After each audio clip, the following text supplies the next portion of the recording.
Hey traders, David Frost, my strategic forecast. You're here for another episode of Common Sense Market Analysis. Today is Thursday, July 29, 2021. We're looking at a daily chart of the SPY or Spider, which is the proxy for the S&P 500. What do we have on the docket today? Pretty mundane, quiet, grinding chop shop formation type of day. Let's take the daily chart as we always do from a 30,000 foot view perspective. We're going to kind of reel back a little bit and look at it from a logical perspective. What happened today? Nothing happened today. They ate time off the clock at new highs, near new highs. They made a new high, no closing high, but they peeked their head to make a new high and then pulled back this afternoon. That's not bearish. It's not bullish. It's just continuing to run sideways, eat time off the clock near the highs. There's nothing bearish about the market trading at and price action to be around the highs. So from a daily chart perspective, the trend is your friend until she tosses your close out the second story window. And by the way, the more time they eat off the clock by not making new highs on a continuous basis, but essentially running sideways, the higher the breakout can be if in fact they're building energy for the next leg higher. And that's what they are doing until this current pattern, this bullish, flaggish kind of thing up here at the highs, until that's broken apart. Until that happens, that's what they're doing, building energy for the next leg higher. What's the next leg higher? When they're in no man's land, we don't know exactly how high they can get, but we have an idea that if they begin to push higher, then that number or that zone is on the table. Seems far away when we sit here at around 440, but really it's not far away. Think about it for a moment. Where are we from an S&P cash index or ES perspective? We're above 4,400. Okay, what's the next big fat round number? 4,500. How many points away is that? Around 100. Can they move 40, 50, 60, 70 points in a day? Absolutely. Can they move 100 points in a day? Absolutely. I'm not saying they will, it's just not that far away. I just want to put it in perspective. And you know the drill. If in fact they begin to push higher, and I'm not saying they do all this tomorrow, I'm just saying in general terms, we're out into next week for argument's sake. They begin to push higher. You know what happens. Buying begets buying, panic buying sets in, FOMO sets in. Next scene shows they're at 44.50, and then once they begin to push up a little more, that draw, that magnetic draw of 4,500 will do what? It will draw price in. That's just the way it works. Whether or not they ever get there, we have no idea. I'm just saying in the hypothetical terms, that's kind of what happens in these scenarios. It's not like we haven't seen this before dozens of times. Is there anything else we need to discuss from a daily chart perspective? No. The volume was light, but that doesn't tell us anything. That's not bearish. That's not bullish. It's just light volume. If there's an increase in volume, a market increase in volume, that tells us there's additional participation. If we see institutional participation in the market, that may tell us something based on the price action and where price is on the chart. So we put volume together with what's going on in the chart. But when there is no volume, there is no standout volume, it's just light volume, we just move along. It just becomes a non-entity. Is there anything to discuss on the 240-minute chart? Well, there is one or two things to discuss. A, obviously they're above all the moving averages, so we don't really need to discuss that.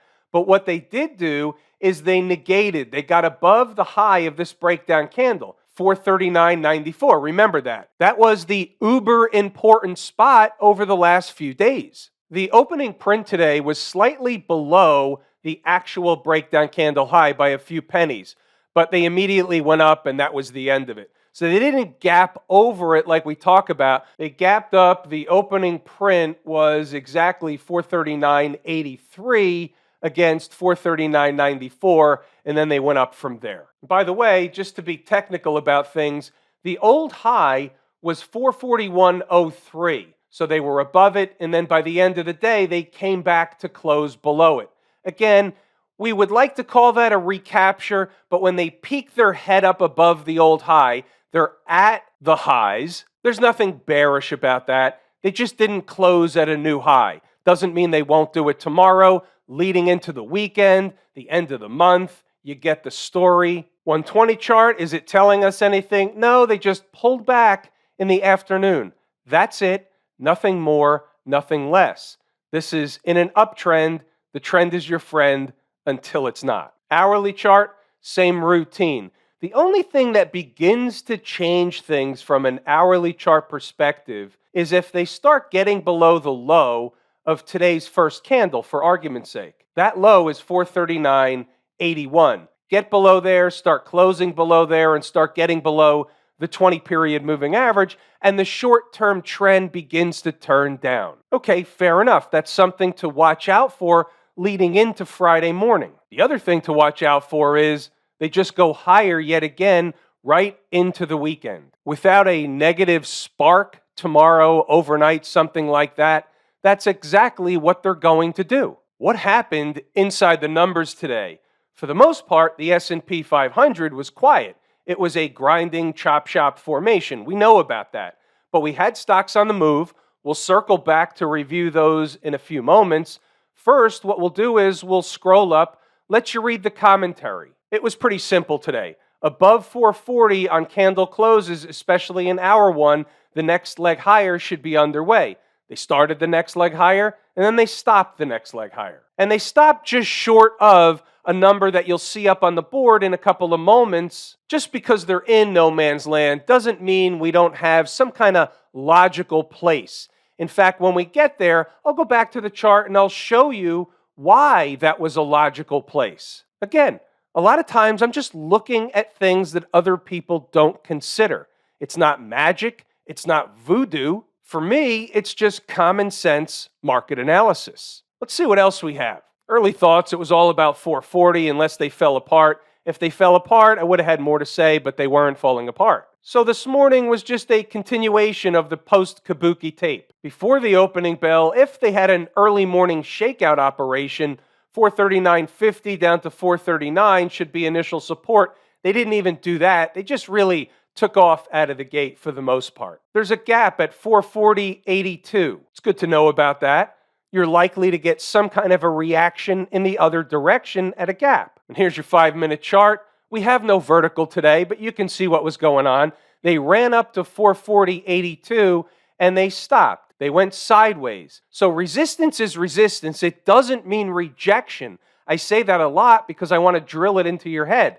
So if resistance, where the price goes up, stops, runs sideways for a while, what's that telling you? The resistance was like a way station. There's another leg coming, a continuation move coming. That's what happened today. If resistance is in fact going to reject price, then it'll send price back down in the other direction, but that's not what happened. So resistance, or overhead resistance as I like to call it, was correct. It does not mean rejection. I'm not a condoner of chasing the market. Nothing to do at present with the SPY unless a trader was to just hop on board. That's chasing and not for me. From where I sit, Trick & Company will show up pretty soon, meaning there's got to be some kind of early shakeout operation, some kind of at least tray of cupcakes gets brought to the market every single day. Ended up, it was just a quiet tape. 937, nice trade on PayPal. We'll get back to that later. Ran a test of the highs, pulled back a little bit. You know the story. Nothing really happened. So there was only one thing, one number on the board, and I'm trying to find it. What I'd like you to do is pause the video and go back to the charts. Double check the notes, whatever is in there. Double check the work to see if this is something of value that you can use during the trading day. Here it is, 442 to 442.50, and the grind continues. How high in the short run? Here's an hourly chart. The high was, I believe, 441.80, so they came up 20 cents short of the 442.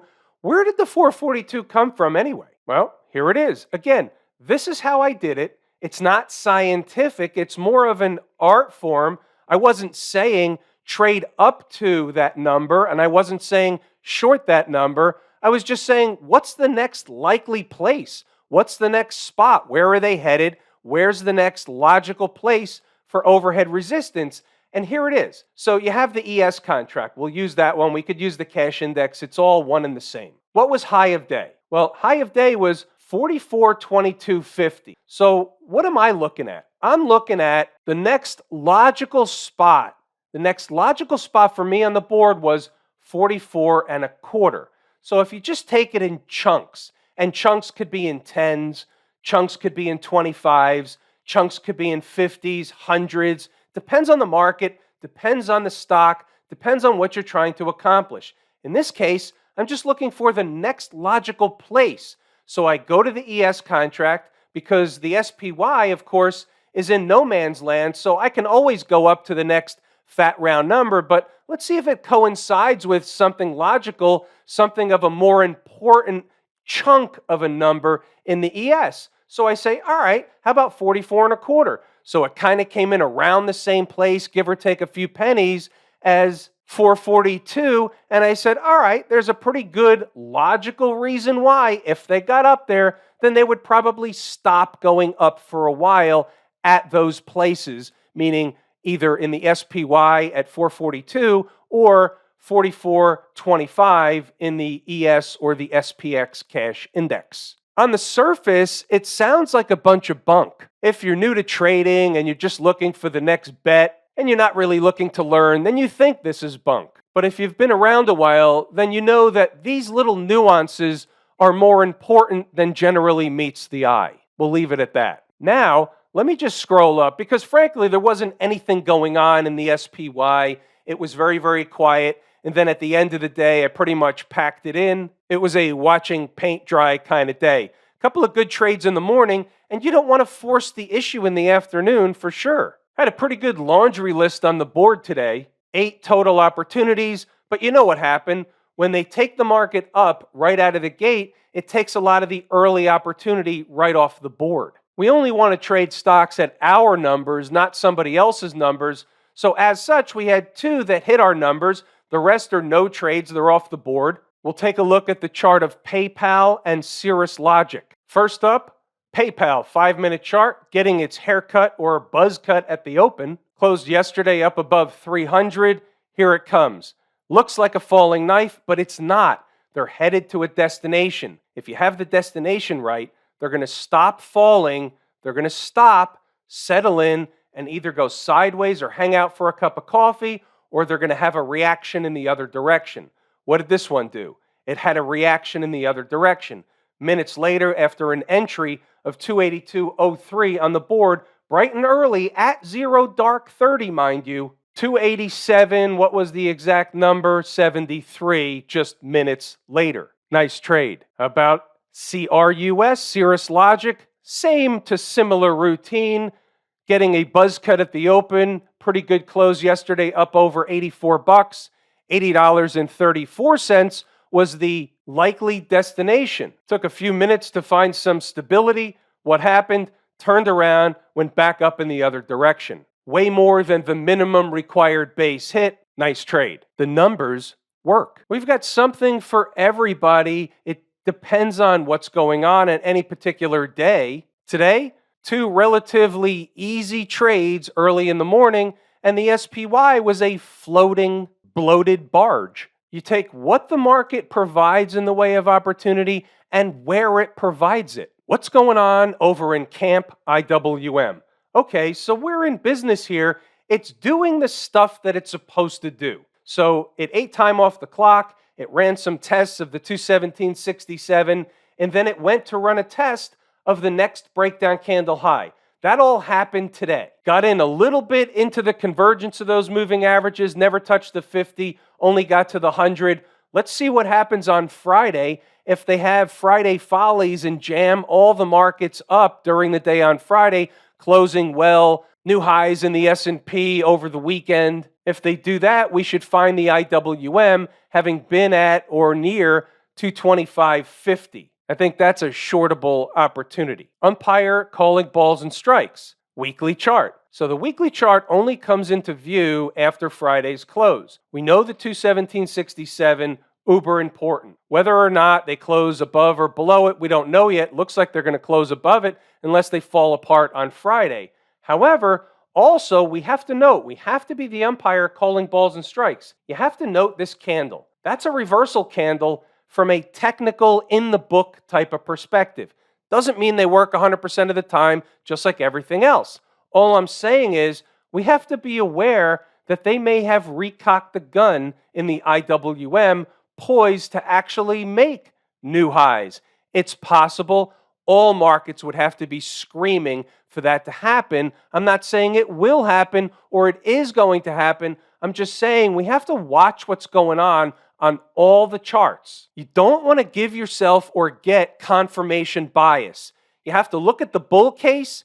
You have to look at the bear case. You have to know when one case bleeds over into the other. Let me explain that one. We just talked about the bull case off the weekly chart. That was right after I told you that 225.50 is probably a good short. All of a sudden you have to say, hold on a second. Is it bullish or is it bearish? Am I shorting the market? Did it just bottom? Did they recock the gun? Why would I short the market into a recocking of the gun? Well, two different charts, two different things going on. On one hand, I'm looking at one thing on the daily chart. I'm looking at a market that has made lower highs. I think they can pull the rug out of this market at any point in time. We don't guess when it's going to happen. It's an awareness that it is going to happen. And then I would say this. How about getting above on daily closes 226.89, we'll call it 227, and all of a sudden, what comes into view?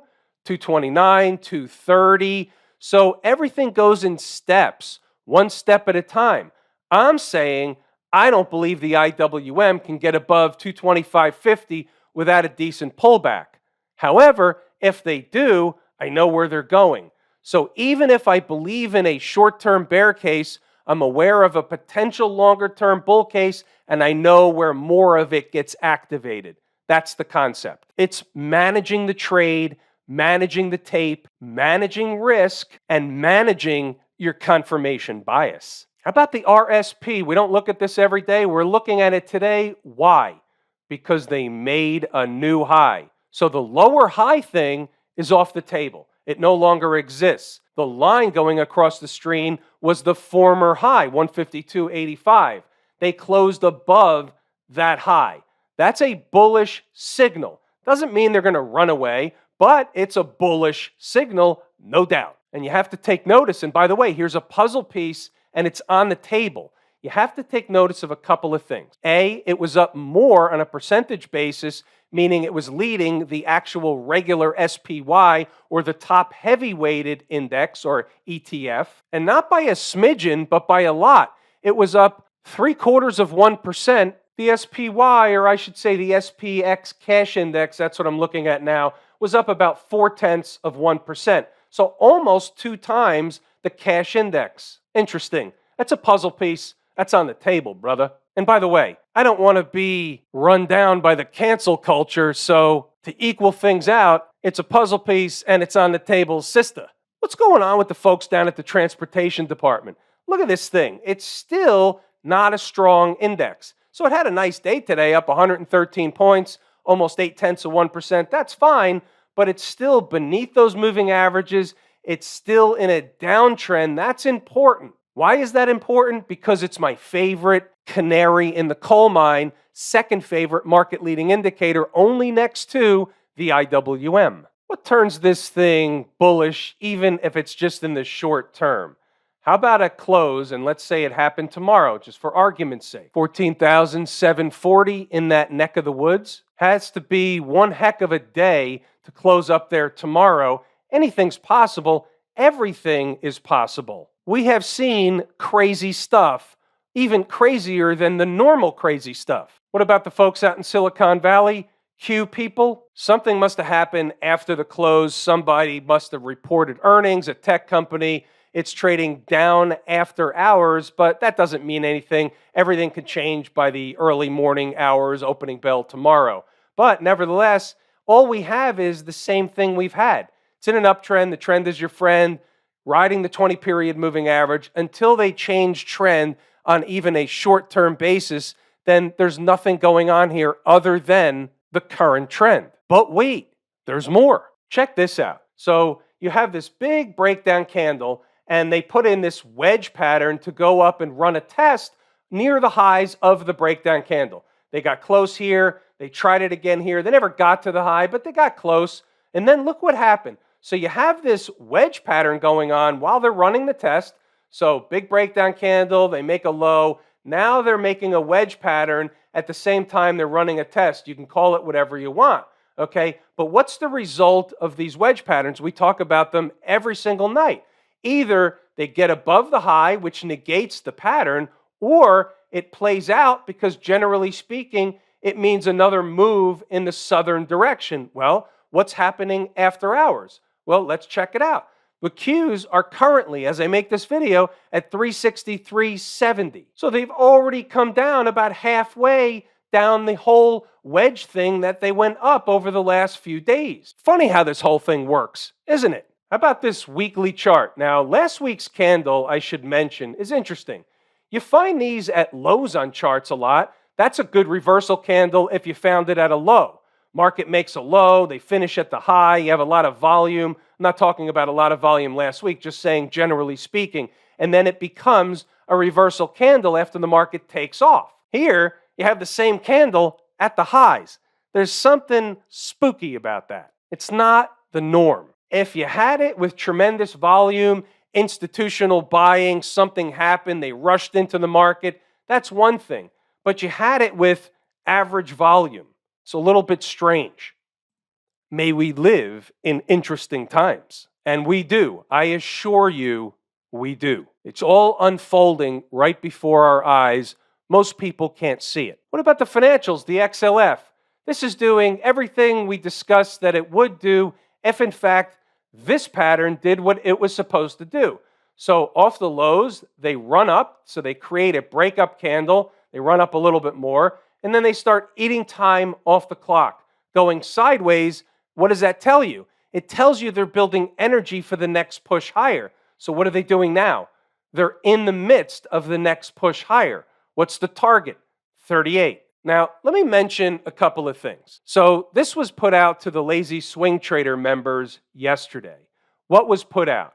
It was an option trade that was put out. So from yesterday, the XLF is only up like 1%. It was up more earlier, but while it was up, let's say 1.2% or whatever it was at the high near 37, guess what the option was up? How about 50%, 45%, 46%, depending on where you might have got a fill yesterday on the buy side. Notice anything else? How about from the Lazy E-mini Trader course, it was on time. There's a method to the madness. Why did I buy it yesterday? The Lazy Swing Trader is not about the amount of trades. It's about being methodical. Even when there's a couple of trades out of the money, you get some quick hits along the way. A hit here, a hit there, a hit there. And then all of a sudden, the one that's out of the money is no longer out of the money. That's the way swing trading works. Remember, base hits put you in the Hall of Fame. A series of base hits over a long period of time in a swing trading account does better than put you in the Hall of Fame. Along with the XLF, we talked about Smashmouth, same to similar thing going on in the daily chart. So the expectation was around the same. What did they do today? Same.